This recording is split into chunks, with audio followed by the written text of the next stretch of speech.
So quick show of hands, how many of you are working with or leading someone or people who are not like you, however you want to define the not like you?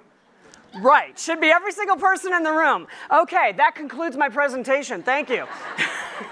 Now, we're changing, and when I talk about people not like you, the reason I use those words not like you as opposed to the word diversity is because I find when people say the word diversity, most people think very narrowly about that. They think racial and ethnic diversity, and that's super important, and we can talk about that, but I don't think that's the only way that we can be diverse. So we're changing in the United States here, we're changing all over the world. We're changing politically, we're changing socially, we're changing fiscally, and we're changing religiously. We're changing in every way there is. And when we look at diversity, my definition of diversity is any way you can be different from me, okay? So any way you can be different from me. Do you have children? No. Great. 99% of the time, that question works. Seriously, I need a woman with a kid. All right, thank you. Do you have children? I don't. So we're both white, we're both women. Let's just say we're the same age. I can tell you're way younger, don't be a hater, okay? Just go with me. So let's say we're both women, we're both the same race, we're the same age, we're the same gender. Let's say we live in the same zip code and we even make the same household income. On paper, she and I would look the same. But you know and I know that if you've got kids and I don't, we're actually going to be very different. The decisions that you make and the priorities and pressures on you as a parent are very different than those on me. And that has nothing to do with race, ethnicity, age, income, zip code, or anything. It simply has to do with parenthood.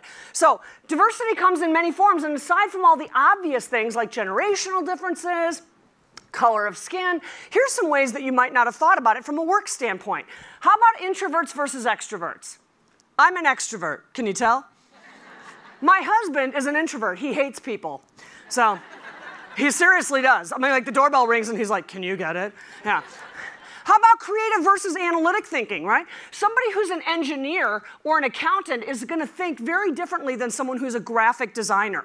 How about morning people versus night owls? Right? How about experience? A meeting planner who's been working for 3 months is very different than a meeting professional who's been working for 3 decades. International perspective versus country specific. Communication styles. You know, somebody who would prefer to have a face-to-face meeting is very different than somebody who would find that an imposition and be like, just text me. And here's one. I was doing this presentation one time, and this guy yells out from the audience. I think he thought it was an interactive exercise. And he goes, I got one for your list. And I said, what's that? And he goes, Apple people versus Google people, right? So all these different ways we can be diverse. And one of the ways that you see diversity around us is that companies are starting to get real and brave. Marketing is always about showing people images that they can relate to. That's the #1 rule in marketing. Show people images that they can relate to, which is why every ad you're ever going to see in your life for financial services and retirement features people with gray hair. Because at that stage of your life, that's what you think about. You don't think about that when you're 25. You think about it when you're 45, 55, and 65. So here's some ways that you can see the diversity seeping into the culture all around us. People want to see the real. They want to see people who look like them. Cheerios in the United States is the #1 selling brand of cereal. Cheerios did an ad last year, a television ad, featuring an interracial couple. How many saw it? For those of you who didn't see it, here's what it went. It went like this. White mom, black dad, adorable little girl. And the little girl says, Mommy, why do we eat Cheerios? And Mommy says, because it's good for Daddy's heart. And then the little girl goes over to Daddy who's napping in the living room on the couch, and she pours the box of Cheerios on his chest because it's good for his heart. That was it. It's adorable. But never once did they go, and check out our cool interracial family, right? They didn't have to. They just showed a family. Speaking of families, Honey Maid in the United States, the nation's only graham cracker? Honey Maid is doing a campaign right now that features no models and no actors, nothing but real people and real families and real consumers of crackers. So one of their families is a gay couple with children, wholesome dadvertising from Honey Maid. They're also realizing that real drives business. For example, 40% of people 18 to 35 have 4 or more tattoos. not a tattoo, 4 or more. So back to my premise of people relate to images that look like themselves, then if an entire generation of people have ink, shouldn't we be showing that? Well, here's a bank in Philadelphia that is doing just that. And so you could see that this woman has like a cool, edgy haircut, but look at her left arm. It's an entire sleeve of ink, and this is a bank. CoverGirl embraces diverse beauty. CoverGirl now has their first Muslim model. She pushes mascara. Because if you're an observant Muslim woman, you cover your hair. If you cover your hair, then when I look at you, all of the focus is on your eyes and lips. And fashion-forward Muslim women want to look just as attractive as anyone else. CoverGirl also now has their first cover boy, because they've realized that makeup is not just for women. And this guy has like 11 million followers on YouTube. He does great tutorials. Barbie gets real for the first time. How many people played with Barbie growing up? Right. So this is what Barbie looked like for us growing up. Completely unrealistic body standards, don't get me started. But now, this fall, they're introducing for the first time ever Curvy Barbie, who actually, yes, can I get an amen on that? Yes. Well, and let me just riff on this for one more minute, okay? Let me take you back to show you how far we've come on this. In 1965, Mattel introduced Slumber Party Barbie. Slumber Party Barbie looked like this, and she came with little accessories like a robe and slippers and a little hairbrush, because that's what we girls do, right? And weirdly, a scale. A scale that was permanently set to 110. And in case you don't weigh 110, and I don't know anyone who does, in case you don't weigh 110, it also came with a book, I'm not kidding, a book that was called How to Lose Weight, and it had 1 page in it, and that page said, don't eat. We're coming along. We'll talk about this afterwards. I can go on for days. Brawny salutes strong women. You know, we all know this guy. I live in Denver. We call this look lumberjack sexy. Yeah. So brawny paper towels. But brawny this year was like, wait a minute, why should men own strength? Women are strong too. So now they have the brawny woman. And they're doing a campaign that's called Strength Has No Gender. Who's your shero? Yes. Go buy some brawny.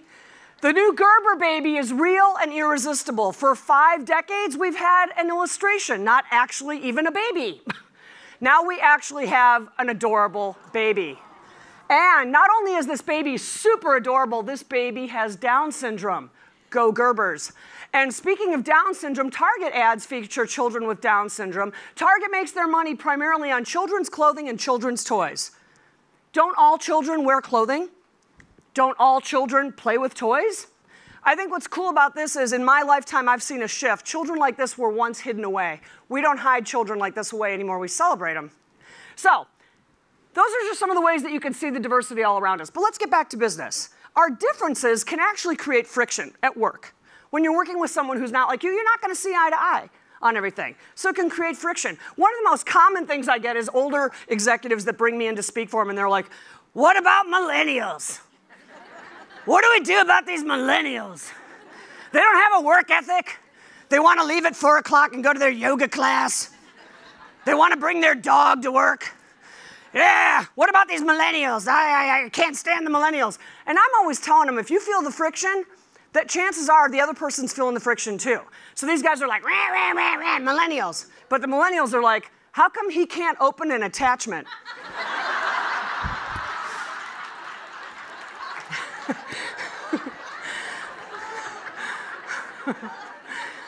All right. So when you're working with people who are not like you, it can actually get uncomfortable. But in business, it's not okay to admit that. No, can't do it. It's too risky. Your job could be at risk. You say the wrong thing to the wrong person, you're out of a job. Or maybe you're reprimanded and you're told that you're not on the diversity bandwagon. Or you could be branded with a horrible, horrible label, like bigot, racist, sexist, misogynist, xenophobe, Islamophobe, homophobe. The list goes on and on. So you keep quiet. But inside, you're struggling. You're still working with people who frustrate you, but you can't say anything, so you're struggling. I'm here to tell you that if you're struggling at work, you are normal. You are normal. Psychologists show that this struggle when working with people not like you is actually normal. It does not mean you're a bad person, and you are absolutely not alone. Your discomfort is completely normal. It is normal to feel that friction. So why is working with people not like us important in the first place? Forget the kumbaya, we are the world stuff. I'm all about it, but I'm talking about business right now. And nobody does anything in business unless it's good for business. So why do businesses care so much about diversity and working with people not like you? It's because if you surround yourself with people who are just like you, you could miss something big. It's that simple. You could miss something big. So not to be sexist, but I'm going to direct this question to the women in the room. Ladies, do you know this brand? Show of hands. Even if you've never drunk it, if you've just seen it, that you're familiar with it. Yeah, 3/4 of the room knows this brand. Here's the quick backstory on this. Bethany Frankel had this idea for a low-calorie, good-tasting cocktail. And she approached every single major liquor company with her idea, and every single one of them turned her down. She went ahead, built the brand on her own, and 2 years later, after selling 400 million cases of Skinny Girl, Beam, as in Jim Beam, bought her brand back from her for $100 million. The same brand that they took a pass on just 24 months earlier. Why? What happened? Here's what I think. And again, not to be sexist, but let's just put it out there and be real. Women metabolize calories differently than men. We just do. It's harder for us. Can I get an amen on that? Thank you. And believe me, the older you get, it ain't going to get any easier. Anyway, women have a harder time metabolizing calories than men. It's harder for us. So what I believe happened is she went into these conference rooms pitching her little heart out for her concept, and there were men in the room who couldn't relate. They weren't being dismissive. They were just like, nah, I don't really know if anybody would buy that. And I promise you, if there'd been a woman in the room, that woman would have been like, hold up, are you kidding? I got 25 friends that'll do a focus group on it right now. So they missed something big. Good for Beam that they got on board, but essentially you can miss something big. So let's put some science behind it. I talked about how your discomfort is normal. Here's the proof of that. So psychologists wanted to find out how people feel about working with people not like them, and they wanted to take race and ethnicity off the table. So what they did was they used sorority sisters and fraternity brothers as the control group. And they gave the sorority sisters and fraternity brothers a murder mystery to solve, and they gave them 20 minutes to do it with clues. 5 minutes into the exercise, certain ones of the groups were joined by a fourth sorority sister or a fourth fraternity brother, but from a different house. So you with me? In other words, they're still all college students, they're all in fraternities and sororities, but not the same one. This one is an outsider. Okay? So what happened? As you might predict, yes, of course, those who had the outsider solved the murder mystery better, faster, more accurately, a greater percentage of the time. Significantly so, measurably so, from 29% to 60%. But here's where it gets interesting.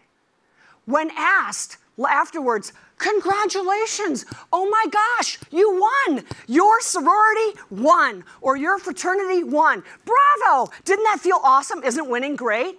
What they heard was all these participants were like, oh my gosh, that was miserable. I had no idea we were even succeeding. All we did was bicker. I can't believe we won. It didn't feel like we were winning. I didn't think we were being effective at all. Interestingly, bottom line, working with diverse team members felt harder, but produced a better outcome. So what I tell you here is, if you are working with people who are not like you and it feels hard, you're not crazy, and you're not doing it wrong. It is hard. That's why people don't do it. No, really, we gravitate to things that are less hard. You are not crazy, and you are not doing it wrong if you're working with people who are different from you. If it feels hard, it's because it is hard. So stay at it, though, because it produces a better outcome.